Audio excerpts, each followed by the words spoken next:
Hello and welcome to the Evidence Based Chiropractor. I am your host, Dr. Jeff Langmaid. On today's episode, we're back at the research and we are talking all about non-pharmacological treatment of Army service members with chronic pain and its potential association with fewer adverse outcomes after transitioning to the VA or the Veterans Health Administration. So there's a lot of people out there dealing with chronic pain. Our service members are a big part of that population, and exposing them, offering the opportunity for non-pharmacological care is exquisitely important. We're going to go through what the research says and how this may play a role in fewer adverse outcomes, which is always a good thing in today's episode. Before we get started, Axis event is happening. Axis is our online clinical chiropractic summit. It is free. And yes, there will be a replay. You can grab a ticket right now at axisonlineevent.com. We have a host of fantastic speakers. This is a day devoted to improving your patient outcomes. We have Allison from Fringe speaking. We have Jason Saunders from Hyperbaric Chamber speaking. We have Dr. John Schultz, an interventional doc, speaking. Dr. Josh Satterley on Clinic Gem Hybrids. Dr. John Rosa on opioids and his role in the administration at the highest levels of government. Dr. Kevin Christie, Dr. Lisa Thompson, Dr. Michael Longear, Dr. Tara Giroux, Dr. Sam Wang, Dr. Ren Burton, and more. All at Axis. It's all happening July 10th. It's an online event, and you can register for free right now at axisonlineevent.com. And I'll drop that link down in the show notes as well. This is something we've been putting together through the Smart Chiropractor. You're not going to want to miss out on it.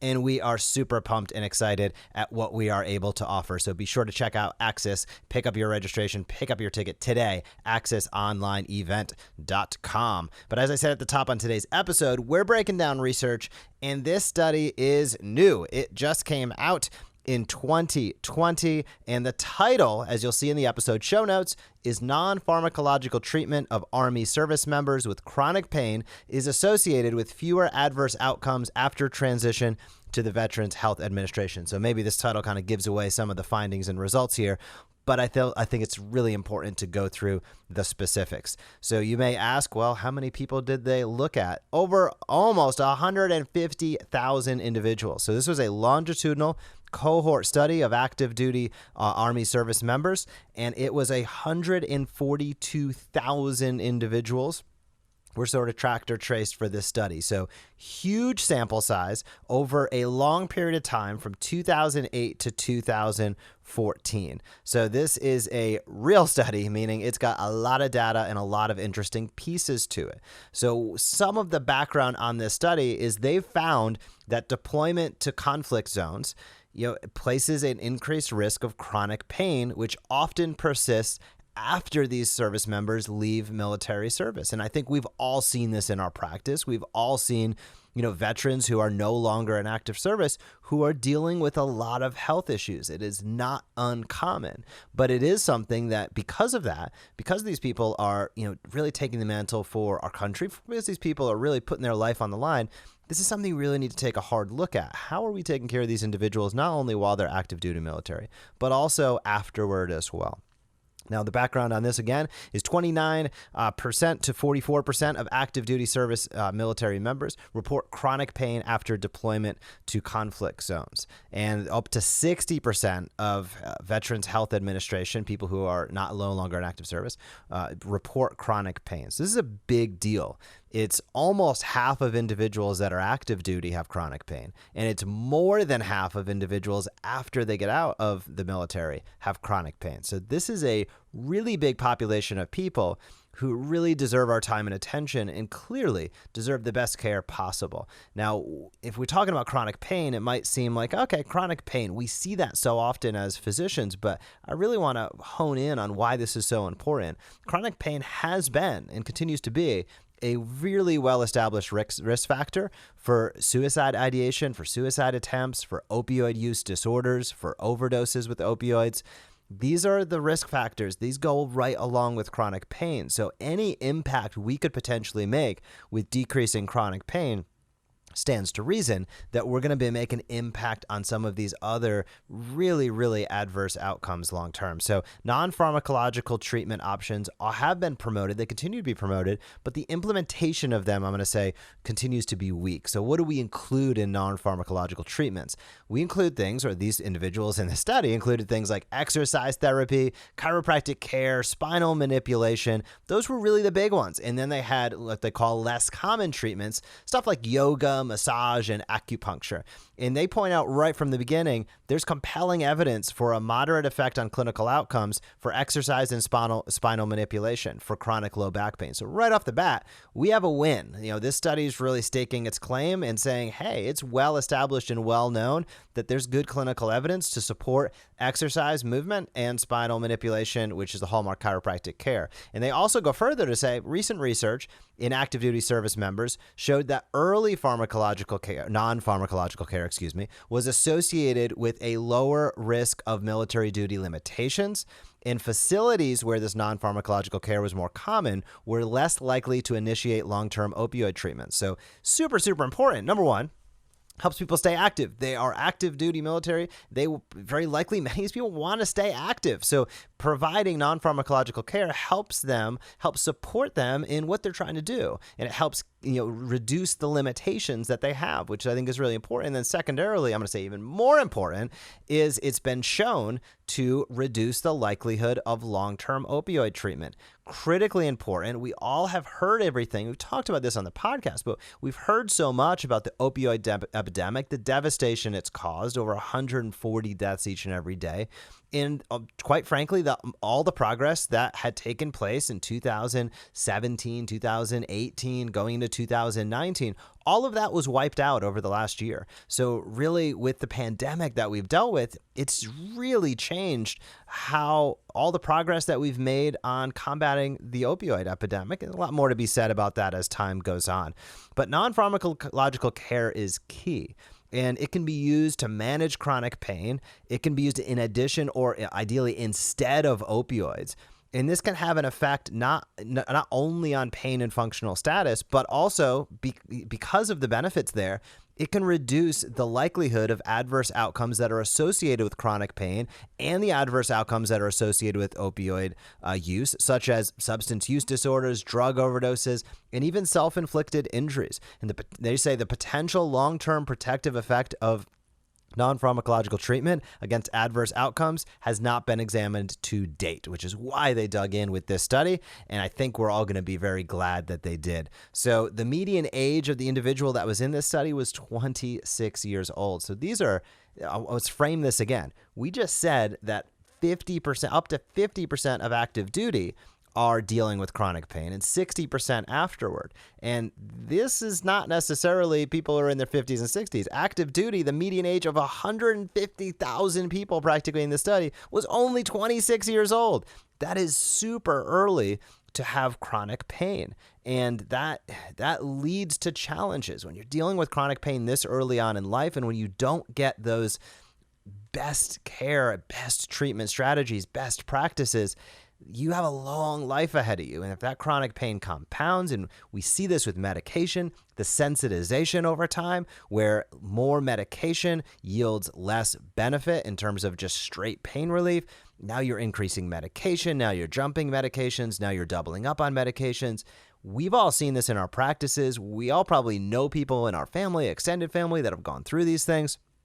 It's a big deal. And statistics showed that 26,000, 9.5% of active duty service members with chronic pain received non-pharmacological therapy before they were diagnosed with chronic pain. So, again, I think that 10% receiving that non-pharmacological, there's a long way to go, especially in light of the benefits that are showcased in this study. So they say it's well known that ICD codes for suicide ideation, suicide attempts, and other self-inflicted injuries are underreported as well. So for all the what we hear about this, it's still underreported overall. And that's scary. Now, what did they find with this study? I want to break in a little bit on how many people received each modality: exercise, physical therapy, chiropractic. But the take-home message on this study, and really where the researchers found the benefit, they found, quote, Our results suggest that non-pharmacological care provided to active duty service members with chronic pain may reduce their odds of long-term adverse outcomes. Given known associations of these adverse outcomes with morbidity and mortality, providing non-pharmacological care to service members with chronic pain could potentially save lives. Our results provide further support for the role of non-pharmacological care as a risk mitigation strategy when long-term opioid therapy is initiated, which is only briefly mentioned in the clinical practice guideline for opioid therapy for chronic pain. So, wow, talk about a lot to dive into right there. They literally are putting it out there in black and white, so to speak, that this has the potential to save lives. And again, I think this is really important for us as providers to frame appropriately in our minds and understand really the impact that we can make as we get out there with our hands, as we get out there providing the care that doesn't require the medications. The need for this is probably greater than you and I imagine, and I'm going to say the impact we can make is definitively greater than you and I can imagine, because even though we see patients, we feel like we know what they're going through. I'm going to say if you take care of enough of these individuals, there's going to be some that might have been really teetering, may have been on the border of really making a life-altering decision, that if you're out there providing the care, if you're able to help them function at a higher level, if you're able to reduce their pain, if they're able to improve their quality of life and avoid a lot of these medications, man, you can truly save a life. And it's not just that individual's life, it's everybody around that individual, as we know, that can be impacted. So I want you to take this to heart. It's a little bit of a heavy study, I realize that, but it's really important to understand the impact that we can all make, and especially when we're taking care of those individuals with chronic pain, whether they're a service member or whether they're somebody who's been dealing with chronic pain for another reason. All things hold true, which is chronic pain treated with medication is you're in quicksand. It's an uphill battle at best, and most of the time you're sliding downhill. And when you're able to get in there with non-pharmacological care, which is guideline recommended, which papers like this support, and you're able to change a life, man, what higher calling can we have as doctors and physicians? So if we look at what was done with these individuals, what sort of care they received, here's some of the rates, which I think are interesting in closing. 100,000 people received exercise therapy, right? We talked about 150,000, 142,000 in this study. 100,000 did receive exercise therapy, so that's a great move in the right direction. Other physical therapy was about 40,000 individuals. Chiropractic care came up third with 27,000 individuals, and then it goes down from there. So a couple things that I take to heart with this and kind of keep in mind.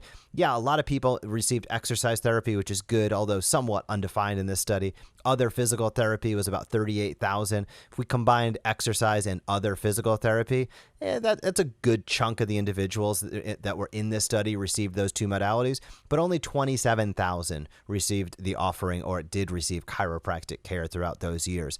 And that's a missed opportunity. I know the VA system has evolved, they've changed, they've added on chiropractors, but man, even those docs I hear and talk to in the system, there is a backlog, there is a backup, and there is such a tremendous need and opportunity. So keep on getting out there, keep on telling your story as a chiropractor. Look for those opportunities in your town, in your community where you can help, because the help is needed. You could very well change lives. And man, reducing these long-term adverse outcomes, I don't think there's anything more important than that besides the day-to-day improvements in quality of life, in reduction in pain and improvement of function that you can offer. So thanks for being a chiropractor. Thank you for listening. If you are looking for chiropractic office coverage, I'm going to encourage you to see us at Chiro Matchmakers at chiromatchmakers.com. If you're taking time out of the office and shutting down your clinic and shutting down your practice, you are missing out on an opportunity to help people and to generate revenue for your practice.